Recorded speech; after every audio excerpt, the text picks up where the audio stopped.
Kelihatan nggak? Si belum, Pak. Belum, Pak. Belum. Udah kelihatan belum? Sudah, Pak. Udah ya.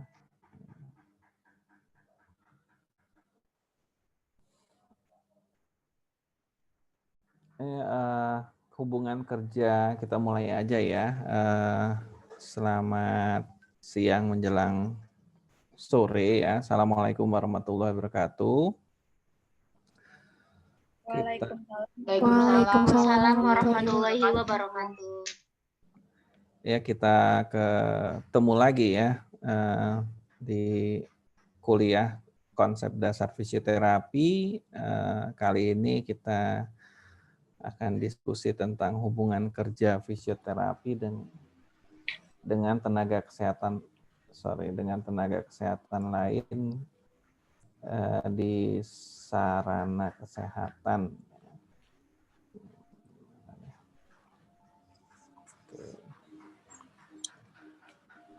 Karena memang di mana kita ada kontak profesional itu ya di fasilitas layanan kesehatan ya. Kenapa kita mempunyai diskusi tentang memasukkan konsep dasar tentang kerjasama fisioterapi dengan tenaga kesehatan lainnya, itu karena tuntutan bahwa dari Undang-Undang Dasar 45 itu menyatakan bahwa kesehatan merupakan hak dasar atau hak asasi dari seluruh warga negara Indonesia. Nah, dari situ berarti negara bertanggung jawab terhadap kesehatan seluruh rakyat Indonesia.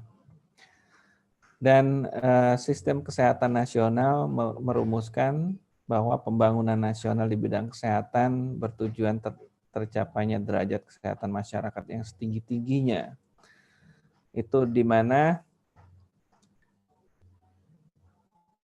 tingkat derajat kesehatan sendiri sangat menentukan produktivitas suatu bangsa. Ya, artinya tidak mungkin suatu bangsa itu bisa bersaing ya ketika derajat kesehatan masyarakat atau warganya itu rendah ya. Karena kalau derajat kesehatan rendah itu sangat berpengaruh terhadap produktivitas di berbagai hal ya, tidak hanya mencakup produktivitas produksi barang, jasa, teknologi, dan sebagainya. Artinya betul-betul persaingan suatu bangsa itu berada faktor yang sangat menentukan adalah derajat kesehatan. Salah satu faktor yang betul-betul ini faktor yang sangat menentukan. Yang kenapa kita juga menanamkan kerjasama antar profesi ya, atau tenaga lain ya, hubungan kerja fisioterapi dengan tenaga kesehatan yang lain juga karena pada saat ini konsep layanan kesehatan itu telah bergeser ya. Jadi atau paradigma layanan kesehatan yang sebelumnya kita kenal medis centered ya. Artinya nakeslah yang menjadi fokus dari layanan kesehatan yang telah berubah menjadi patient centered atau berfokus pada kebutuhan pasien. Nah, dasar pemikiran centered patient centered ini adalah betul-betul mengutamakan kebutuhan pasien untuk hasil yang semaksimal mungkin. Jadi untuk mendapatkan hasil yang prima atau yang maksimal atau yang optimal, maka seluruh tenaga kesehatan itu harus berfokus pada kebutuhan pasien. Nah, di sini seluruh nakes harus tahu peran-perannya masing-masing. Nah, ini gambaran ya fasilitas layanan kesehatan ya, yaitu tempat diselenggarakannya layanan baik itu promotif ya, layanan kesehatan promotif, preventif, kuratif maupun rehabilitatif yang dilakukan oleh pemerintah atau swasta ya, atau turut serta peran masyarakat. Nah,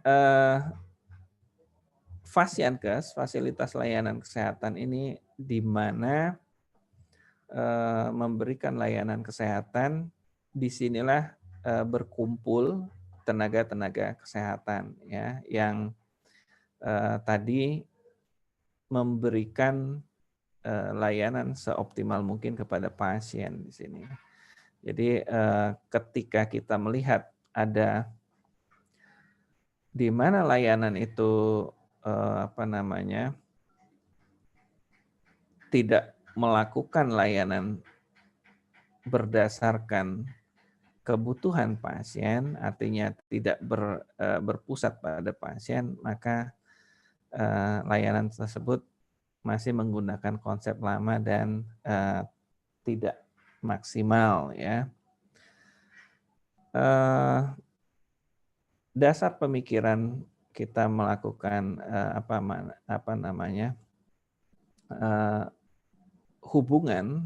melakukan hubungan yang baik dengan tenaga kesehatan lain adalah pada saat ini untuk melaksanakan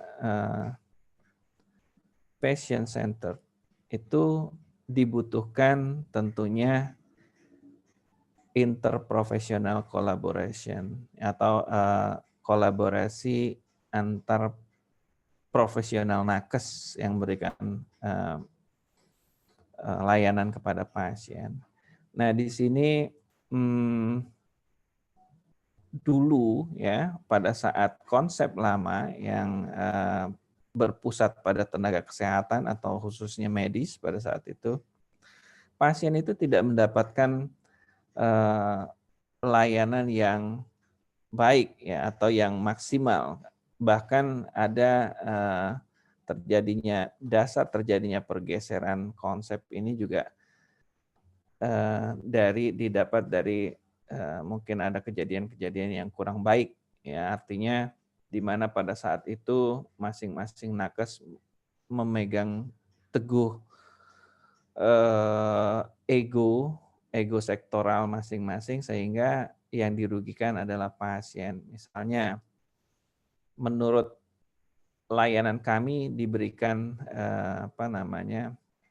satu dokter spesialis memberikan obat tertentu, spesialis lain memberikan obat tertentu, dan spesialis yang lain memberikan obat tertentu yang merupakan yang mempunyai efek yang sama. Nah, di sini tidak ada komunikasi, tidak ada hubungan antara yang baik antara nakes itu, maka berakibat si pasien ini minum obat dengan dosis 3 kali dari yang seharusnya. Karena dia dapat dari spesialis A, spesialis B, spesialis C. Nah, akhirnya terjadilah bisa dikatakan malpraktek berjamaah ya, artinya bukan tunggal ya, yang sebetulnya kalau dibilang malpraktek mereka punya argumen masing-masing, tapi setelah memang betul semua spesialis itu melakukan layanan yang tepat menurut versi masing-masing. Namun ketika digabungkan, maka si pasien ini mendapatkan 3 kali dosis. Begitu layanan 3 spesialis ini digabungkan, maka menjadi malpraktek, ya, malpraktek yang bukan malpraktek. Artinya kalau dari sudut pandang masing-masing ya tepat. Gitu. Nah, itulah pentingnya hubungan antar tenaga kesehatan, ya, fisioterapis dengan perawat, dengan nurse, dengan gizi, dengan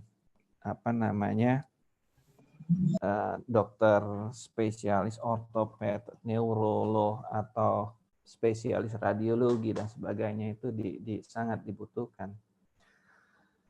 Nah, sebelum kita bekerja sama, tentunya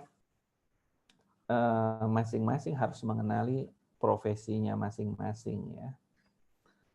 Fisioterapi, apa fisioterapi itu sendiri? Kalau menurut Permenkes tentu kita merujuk ke arah sana karena Permenkes merupakan salah satu rumusan yang sudah dituangkan dalam bentuk kebijakan, ya. Fisioterapi adalah bentuk pelayanan kesehatan yang ditujukan kepada individu dan atau kelompok. Artinya bisa personel atau kelompok untuk mengembangkan, memelihara, dan memulihkan gerak dan fungsi tubuh sepanjang rentang kehidupan. Ini mungkin bahasa lain dari promotif, preventif, kuratif, dan rehabilitatif, ya. Kalau ada bahasa sepanjang rentang kehidupan, artinya cakupan layanan fisioterapi itu betul-betul menyeluruh dari mulai bahkan insan atau individu itu akan direncanakan hadir, ya, sampai seseorang itu menjelang menemui ajalnya. Jadi betul-betul cakupan layanan fisioterapi itu dari mulai promotif preventif sampai dengan rehabilitatif, juga dengan siklus kehidupan dari mulai artinya betul-betul newborn, baru lahir, bahkan di janin pun untuk stimulasi bagaimana tumbuh kembangnya lebih baik dan sebagainya, itu sudah bisa dilaksanakan sampai dengan pasien geriatri yang sangat tua atau pasien dengan kegawatan tingkat yang dirawat di ruangan intensif, ya. Bagaimana bentuk-bentuk layanan fisioterapi? Tentu layanan fisioterapi kita menggunakan tanpa bentuk pemberian obat, ya, obat dalam artian betul-betul peresepan obat dan sebagainya. Jadi penanganannya dengan latihan, terus modalitas terapi, juga komunikasi, ya. Jadi di sini ada bentuk komunikasi dalam bentuk layanan fisioterapi.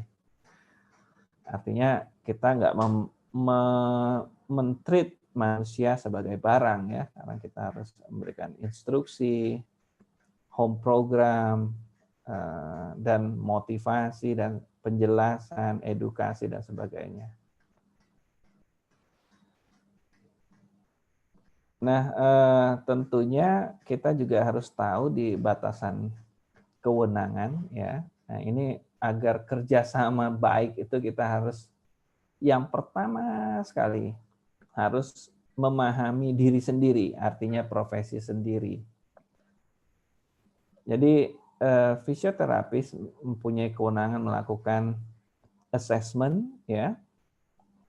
Assessment ini nanti kita pelajari khusus tersendiri, ada mata kuliahnya assessment terhadap berbagai masalah menyangkut layanan fisioterapi ya, berbagai pemeriksaan ya, atau bentuk-bentuk evaluasi terhadap fungsi tubuh dan lain sebagainya. Dan diagnosis ya, layanan fisioterapi pada saat ini ya, kita nggak tahu perkembangannya ke depan, tapi pada saat ini layanan fisioterapis mengacu pada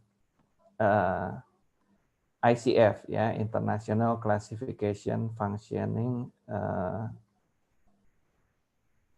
Disability and Health. Jadi menggunakan framework ICF ya. Jadi ICF itu tidak hanya digunakan sebagai bentuk-bentuk diagnosa, sebetulnya dia bisa dijadikan suatu acuan alur layanan ya. Dan layanan fisioterapi juga melakukan perencanaan intervensi berdasarkan diagnosa tadi. Tentu tidak dibenarkan melaksanakan intervensi di luar diagnosa atau tidak melakukan intervensi yang sebetulnya sudah ada masalahnya di dalam, terangkat dalam diagnosa dari seorang pasien. Dan tentunya setelah direncanakan kita melaksanakan intervensi.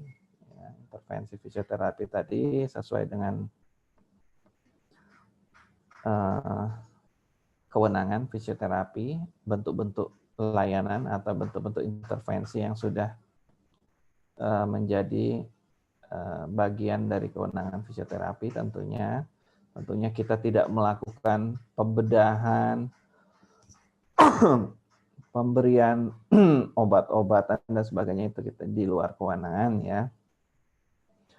Dan tentunya melakukan evaluasi ya. Di sini menjadi suatu yang penting ya, evaluasi, karena ini merupakan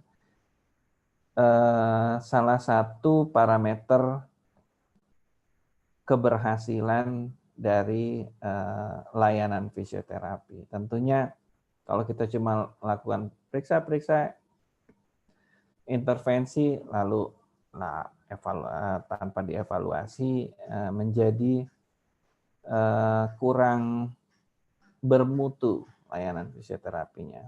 Dan tentunya tidak lupa dilakukan pendokumentasian. Nah, sebagai seorang fisioterapis, tuntutan ke depan memang pada saat ini jenjang fisioterapis ada beberapa jenjang ya yang memang dirumuskan dalam peraturan ya. Fisioterapis itu menjadi fisioterapis terampil ya, atau ya lulusan dengan latar belakang pendidikan D3 ya, fisioterapis ahli dengan lulusan diploma 4 dan fisioterapis profesi dengan lulusan pendidikan profesi. Selanjutnya ada fisioterapis spesialis. Nah, ini yang diatur melalui Permenkes 80. Pada saat ini tenaga fisioterapis yang tersedia di Indonesia baru mencakup sampai tingkatan fisioterapis profesi. Masing-masing jenjang memiliki batasan kewenangannya, di mana yang mempunyai hak dalam melakukan proses fisioterapi penuh ya, full ya, artinya melakukan menerima rujukan, melakukan assessment awal, melakukan evaluasi menyeluruh ya, itu merupakan fisioterapis dengan latar belakang pendidikan profesi. Nah, kewenangan untuk melakukan rujukan tentunya membutuhkan pandangan yang luas tentang kebutuhan dari si pasien. Artinya tuntutan ini kalau melihat dari kita nggak bicara masalah jenjang kewenangan dari tenaga kesehatan fisioterapi ya, tapi kita melihat layanan fisioterapi ya, yang pada saat ini diberikan kewenangan kepada fisioterapis dengan pendidikan profesi, latar belakang pendidikan profesi. Ini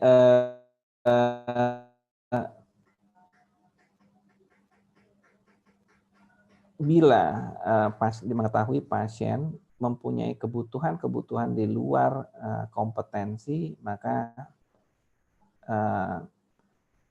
harus melakukan rujukan ya. Jadi tidak fisioterapi itu merasa superior ya. Tentu untuk melakukan rujukan ini kita harus memahami, mengetahui yang pertama kondisi tentang si pasien ya. Kebutuhan layanan kesehatan dari si pasien dan tentunya kompetensi secara umum dari tenaga kesehatan lain ya. Di sini tentu dari mulai kita lihat atas patient-centered services, health services, berikutnya juga interprofessional collaboration health services, tentunya cara pandang terhadap pasien juga tidak merupakan cara pandang yang kacamata kuda hanya melihat dari sudut pandang profesi kita ya. Artinya kebutuhan pasien itu kita lihat secara holistik dan kita juga memahami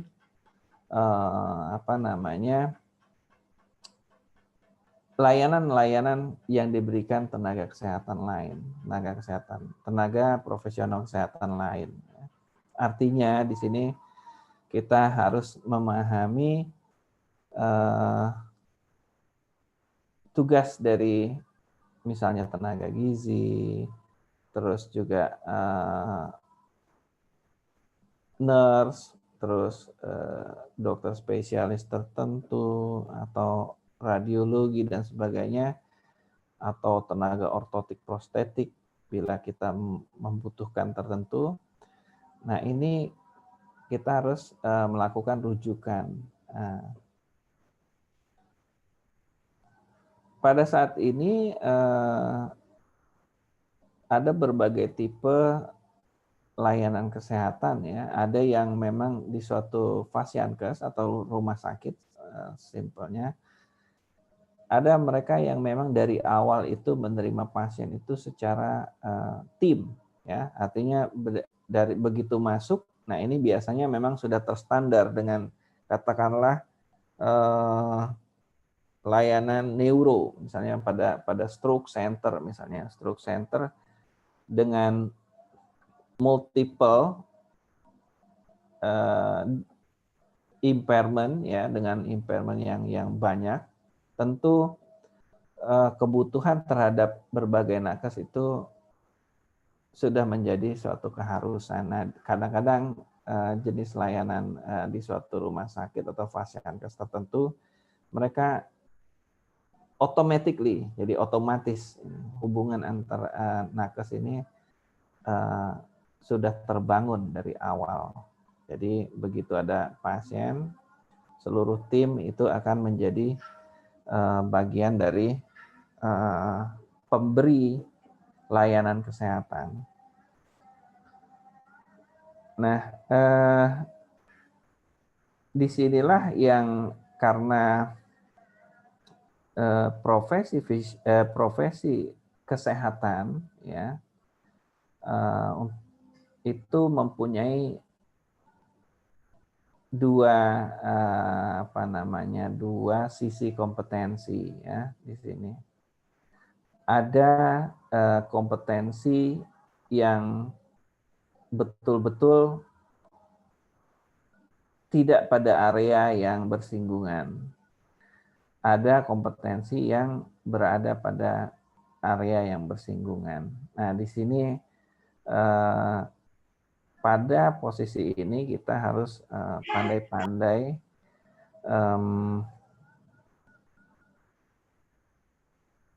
menentukan apakah dia ini lebih berat ke kita atau lebih berat ke nakes lain ya, sehingga hubungan kerja antar profesi kesehatan ini bisa terjaga dengan baik. Nah, disinilah hubungan ini bukan seperti hubungan pertemanan ya, kita ngopi-ngopi bareng, bukan, tapi betul-betul hubungan profesional yang harus kita bangun ya. Jadi pertama prinsip dasar adalah layanan yang memang mengutamakan pasien, otomatis kita harus mengambil part yang tepat, bagian yang tepat dari layanan. Nah, untuk mendukung ke arah sana, kita harus memahami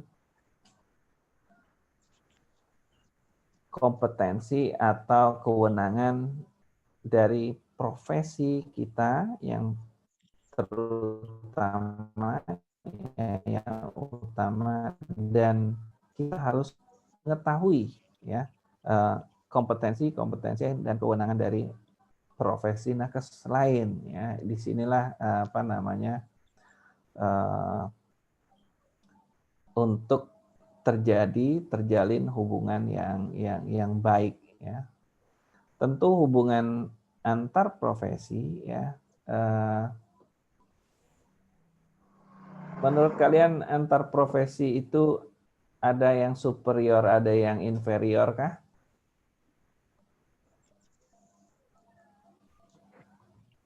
Tidak ada. Jadi harusnya ya, seharusnya ya, ini kita bicara ideal, seluruh nakes itu memegang perannya masing-masing terhadap kondisi pasien ya. Jadi tidak ada yang lebih merasa superior, kalau gizi mah saya juga ngerti, ini tambahin aja nasinya, nggak boleh ya kayak gitu. Jadi kita betul-betul melepaskan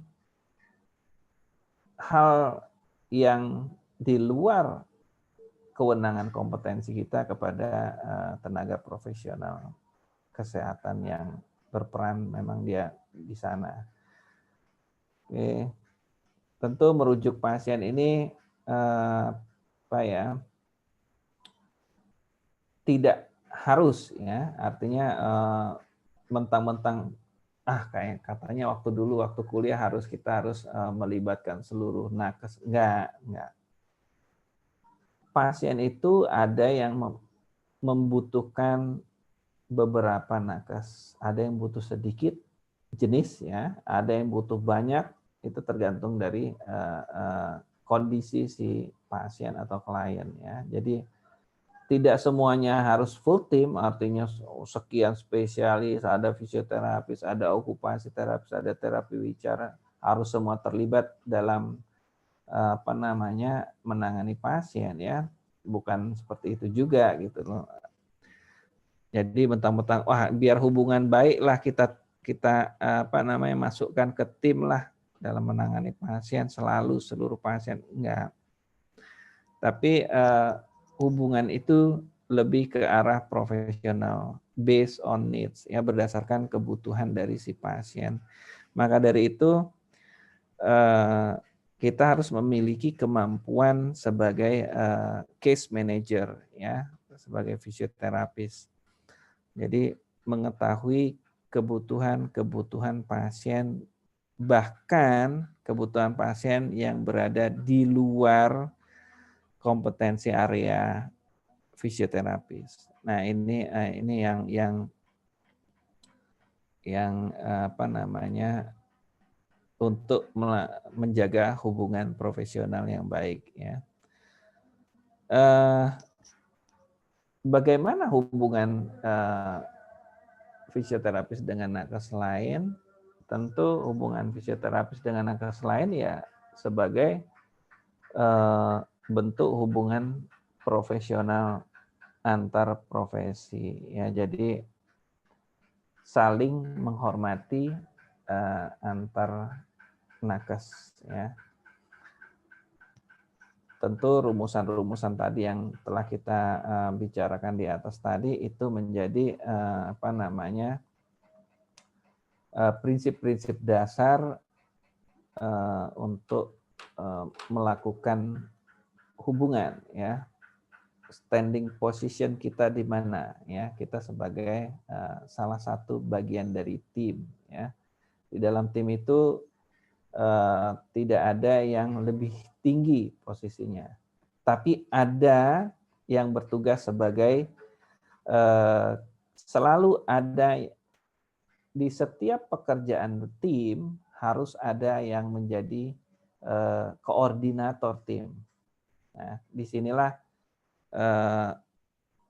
posisi kita bisa saja menjadi koordinator tim, tapi bisa saja menjadi bagian dari tim yang memberikan layanan kesehatan.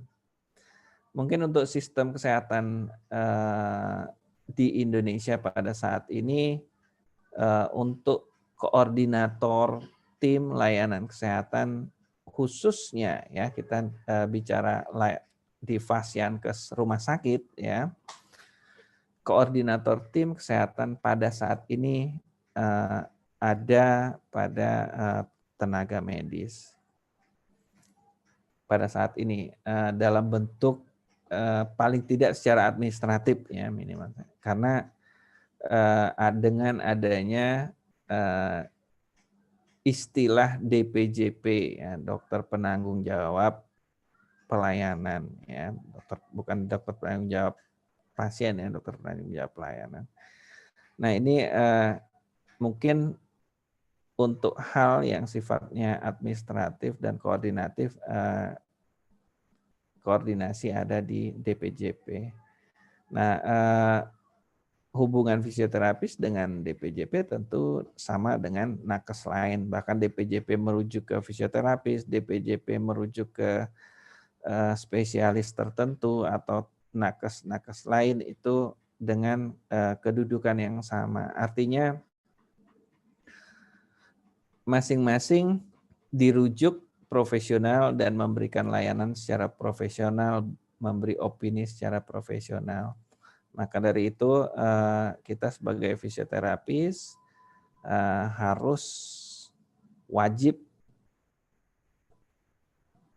hukumnya untuk menjaga, ya, menjaga profesionalitas kita dan menjaga kualitas, ya, kualitas dari kemampuan kita, baik itu kemampuan pengetahuan maupun keterampilan, ya.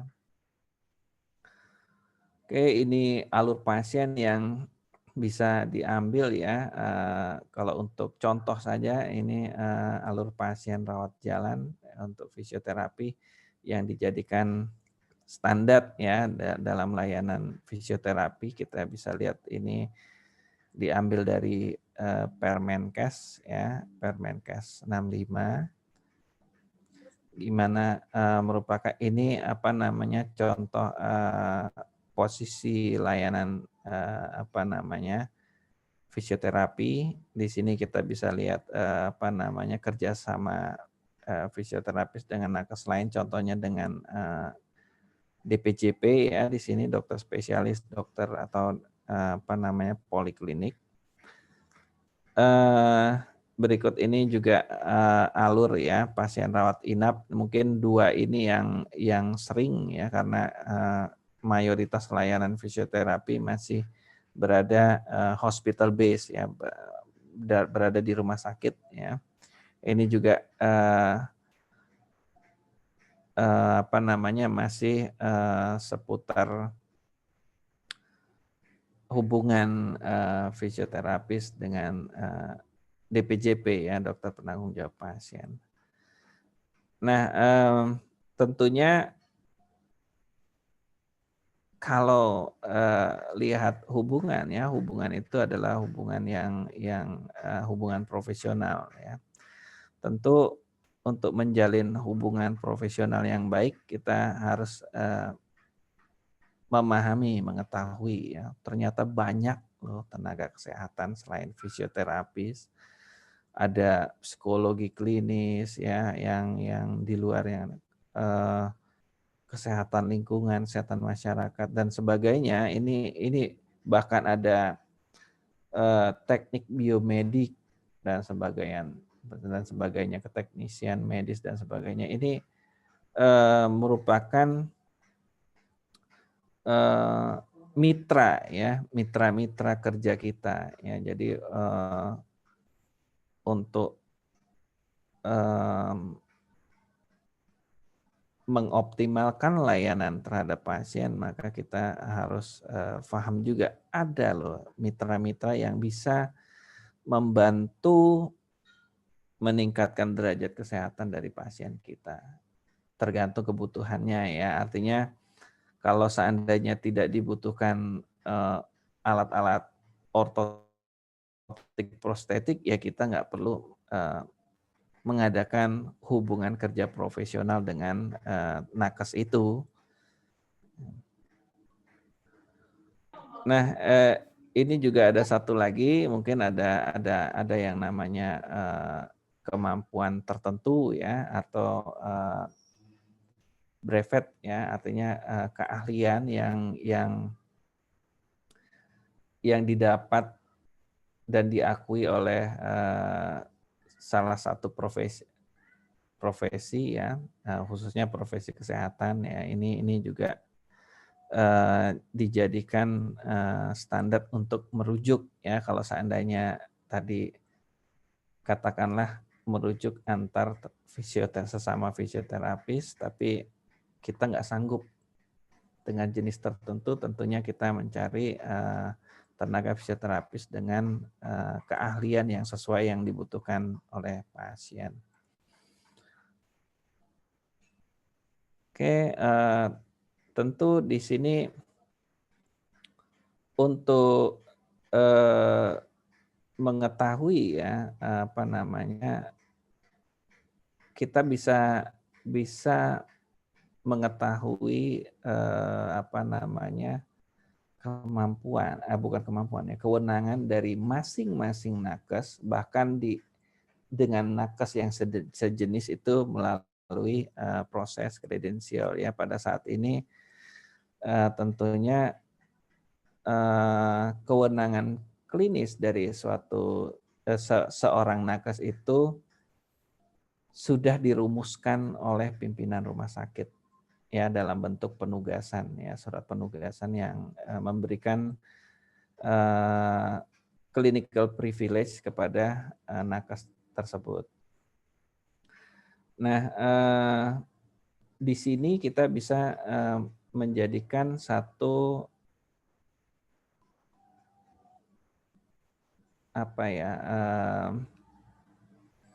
rujukan untuk kita untuk merujuk ya. Artinya reference, misalnya setelah dikredensial, nakes X memiliki kewenangan untuk melakukan sesuatu yang kita nilai dibutuhkan dari si pasien dan kita tidak punya kewenangan itu ya. Pada saat ini dengan adanya akreditasi rumah sakit yang menuntut ya adanya privilege, clinical privilege untuk setiap nakes ya, artinya harus dikenali ini nakes masing-masing punya kemampuan apa aja sehingga diberikan kewenangan apa aja. maka proses kredensial ini jadi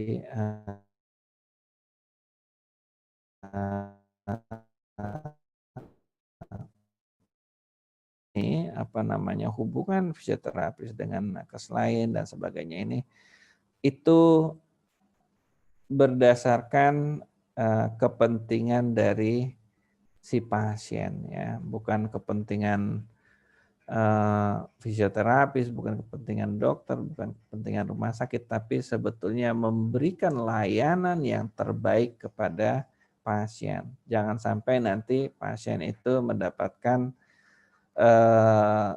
layanan kesehatan tidak dari orang yang berkompeten memberikan layanan itu. Nah, ini syarat kredensial ya, tentu apa namanya, ijazah dan surat tanda registrasi, surat izin praktek, sertifikasi tertentu, spesialisasi dan sebagainya ya.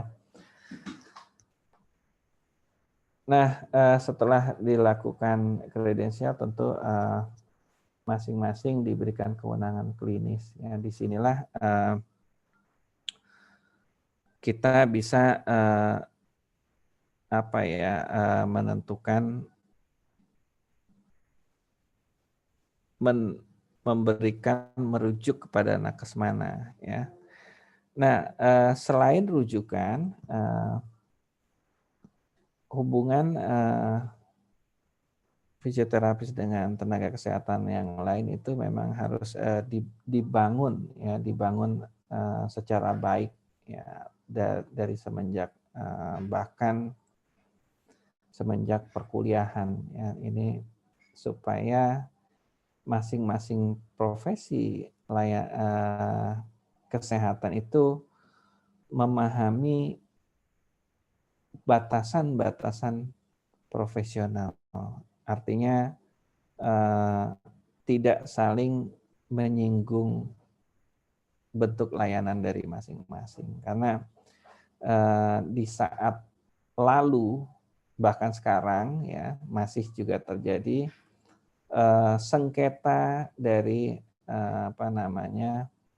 kewenangan klinis dari antar tenaga kesehatan yang ini area saya dan satu nakes lain mengaku hal yang sama.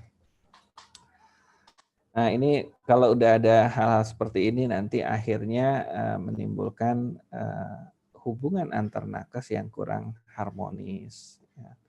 Kalau hubungan nakes sudah kurang harmonis, tentu yang paling dirugikan adalah pasien. Kalau udah ego dari masing-masing nakes itu udah keluar ya, tentu pasienlah yang paling dirugikan ya. Pasienlah yang akan mendapatkan layanan yang tidak seharusnya. Disinilah pentingnya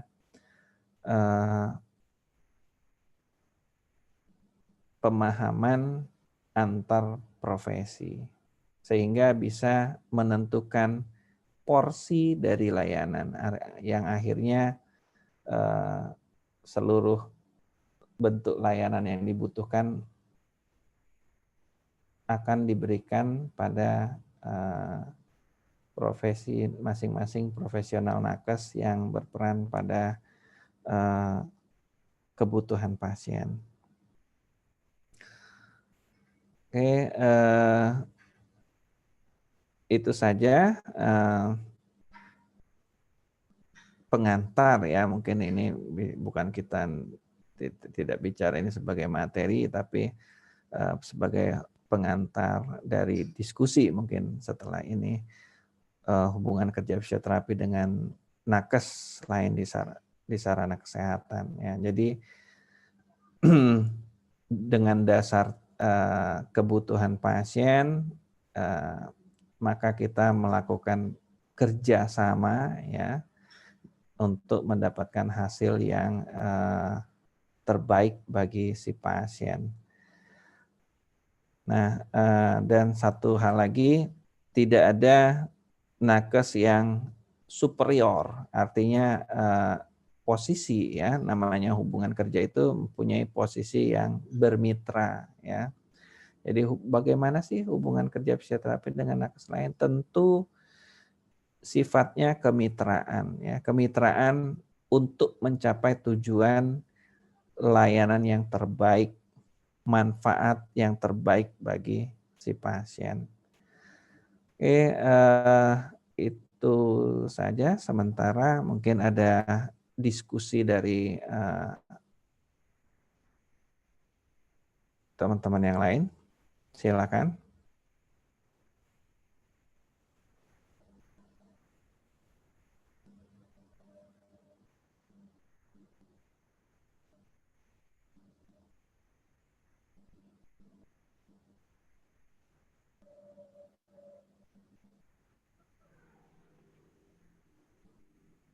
Interupsi, Pak. Iya. Mohon maaf sebelumnya, Pak. Saya izin off cam. Perkenalkan, nama saya Mila Malia. Izin bertanya, Pak. Tadi Bapak mengatakan tentang kebutuhan pasien dilihat dengan holistik. Kalau boleh tahu holistik itu apa ya, Pak? Itu istilah artinya menyeluruh ya. Jadi nggak parsial aja. Jadi memandang suatu manusia itu, individu manusia itu secara menyeluruh. Jadi nggak cuma dari aspek fisik, terus juga masalah kejiwaan dan sebagainya. Jadi betul-betul, atau nggak sakitnya itu pada misalnya fraktur, tapi nggak cuma lihat di frakturnya aja, tapi secara menyeluruh. Dia fraktur, kita nggak cuma lihat tulangnya, tapi mungkin ada lukanya, ada infeksinya, ada hal-hal yang lain, ada kebutuhan nutrisinya terhadap fraktur dan sebagainya. Ada mungkin rasa takut, trauma untuk melakukan kegiatan tertentu yang mengakibatkan dia kecelakaan sehingga fraktur misalnya. Itu kan, jadi kita melihat suatu kasus itu secara menyeluruh ya, baik misalnya dia naik motor gitu, terus jatuh, fraktur, akhirnya trauma, nggak mau naik motor lagi dan sebagainya. Itu hal yang mesti kita lihat lagi. Jadi tidak hanya melihat sudut pandang fraktur itu yang penting dia bisa jalan gitu, bukan, tapi lihat dari di luar aspek fraktur itu kan tulangnya yang patah, tapi tidak hanya melihat di tulangnya aja, tapi gimana kebutuhan nutrisi dan sebagainya. Jadi melihat suatu kasus itu secara menyeluruh ya, jadi secara paripurna. Gimana? Oh iya, Pak. Terima kasih, Pak.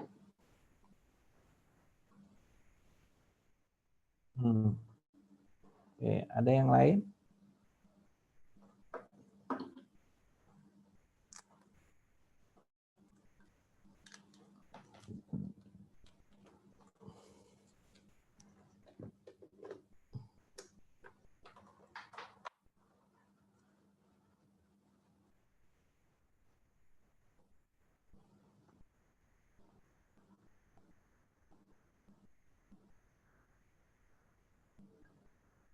Nggak ada yang lain? Gimana? Aman? Terkendali?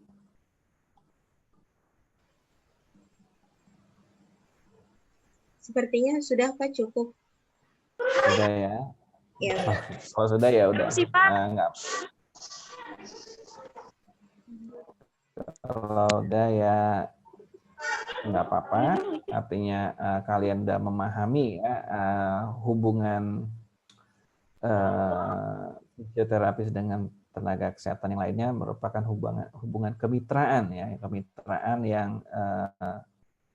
berdasarkan kebutuhan pasien, artinya kemitraan untuk pasien ya, supaya pasien itu mendapatkan manfaat yang sebesar-besarnya dari layanan kesehatan. Jadi prinsipnya itu ya. Jadi bukan hubungannya itu bukan hubungan atasan bawahan, pelaksana dan manajer dan sebagainya, tapi betul-betul hubungan yang bermitra, saling menghormati,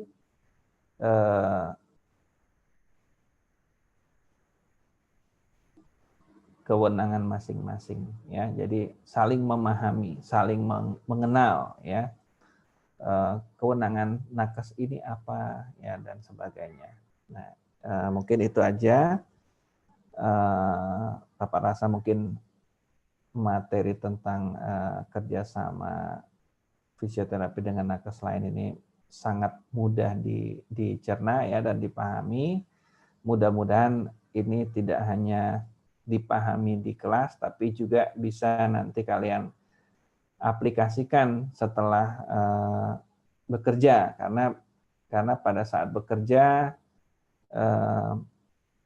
karakter masing-masing individu itu muncul, ya. Artinya ada yang ingat, oh ini mitra, ada yang menjadi bosi pada saat bekerja, ada juga yang bisa justru menjadi bawahan dari nakes lain. Itu juga kita bisa lihat tercermin pada saat kerja nanti. Jadi kalian ingat-ingat di sini adalah kemitraan, dan dengan goal adalah pasien mendapatkan manfaat yang sebesar-besarnya. Oke, itu aja. Kalau memang nggak ada. Instruksi, Pak. Iya. Pak, udah. Sebelumnya saya minta maaf ya Pak, karena mungkin suaranya berisik banget di sini. Saya izin bertanya Pak, mengenai praktek fisiologi dan adaptasi Pak. Itu bagaimana ya Pak? Oh, mata kuliah lain. Kalian itu ada minggu apa nggak bisa, yang jelas besok nggak bisa. Ini ya untuk prakteknya ya. Untuk prakteknya ya.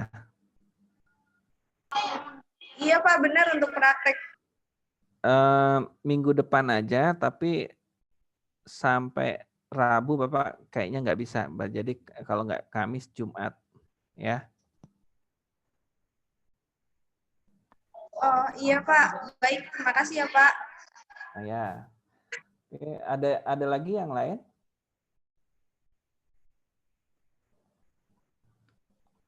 Baik, kalau nggak ada, Bapak akhiri.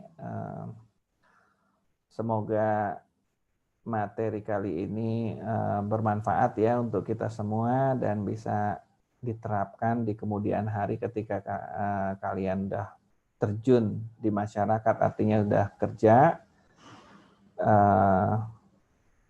dan kalau paham semua, mudah-mudahan juga nanti kalau ujian juga dapat nilai yang baik ya, sesuai dengan pemahaman. Oke, itu aja. Bapak maaf Pak, interupsi. Ya. Mengenai tadi ya. Pak, mata kuliah yang fisiologi dan adaptasi itu praktiknya online atau offline ya Pak? Kayaknya kalau online Bapak juga bingung. Kalau online itu nanti Bapak tinggal kasih video aja gitu. Sebetulnya enaknya lebih ke offline karena nanti berarti nanti pas prakteknya Bapak hanya memberikan video saja seperti itu ya Pak? Enggak, kalau justru Bapak lebih suka offline daripada online. Tapi sebelumnya maaf itu... Pak, beberapa dari kami masih ada di ini Pak, masih ada di luar pulau. Oh gitu. Iya Pak. Ya udah kalau gitu nanti kita buat online aja. Iya Pak. Terima kasih ya Pak. Ya. Oke. Baik, kalau nggak ada lagi, sekian. Terima kasih atas perhatiannya. Dan si Pen apa udah di foto bukti kehadirannya? Nanti sudah, tolong Pak. kirim ke Bapak ya. Iya, Sudah Pak. ya, oke. Terima kasih. Wabillahi taufik wal hidayah. Assalamualaikum warahmatullahi wabarakatuh. Waalaikumsalam warahmatullahi wabarakatuh. Terima kasih Pak. Terima kasih Pak. Terima kasih Bapak. Terima kasih Pak. Terima kasih. Terima kasih Pak. Terima kasih Pak. Ya.